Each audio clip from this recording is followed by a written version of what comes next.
This is Eric Scheidler with the Pro-Life Action League, and I'm delighted to be a part of this project educating Americans about the pro-life issue. Now, you're going to be learning a lot of information about how to share the pro-life message and engage with the culture on this issue.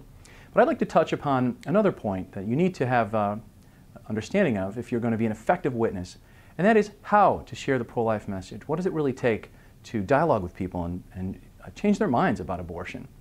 And to do that, I'd like to share a story. A couple of years ago in Chicago, we were conducting a protest outside of a very swanky club where the pro-abortion group, NARAL, the National Abortion Rights Action League, was holding a big fundraising gala. And we've been trying to pass out flyers to the guests of this big benefit. These are the big funders of NARAL, and many of them, I'm sure, are funders of Planned Parenthood.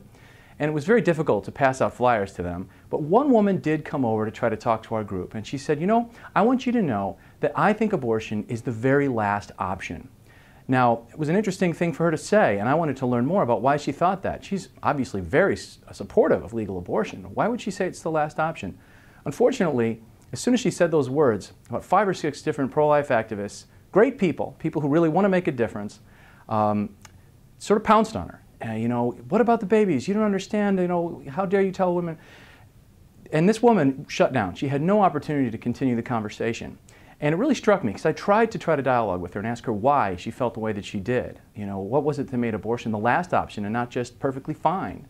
I never got that chance. I think what of a difference that would have made if this woman, a big supporter for a major abortion group, had gone up to that banquet where Kathleen Sebelius, the HHS secretary, was speaking, and other, you know, big supporters of abortion, and said, you know, I just had an interesting conversation with the pro-lifer outside. I was really surprised by it. You know, here's what the guy said, here's what I said. What a difference that could have made, almost like a virus entering into the NARAL lunch benefit. But that never happened because those pro-life people were ready to just jump and start to argue.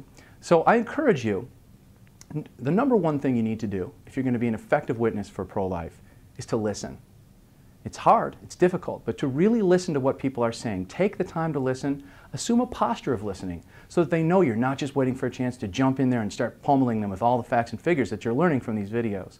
It's great to have all the right information, but if you don't have an attitude of sharing, of opening a conversation, of dialogue, of never shutting doors and always being willing to listen to people, you're never going to be an effective witness.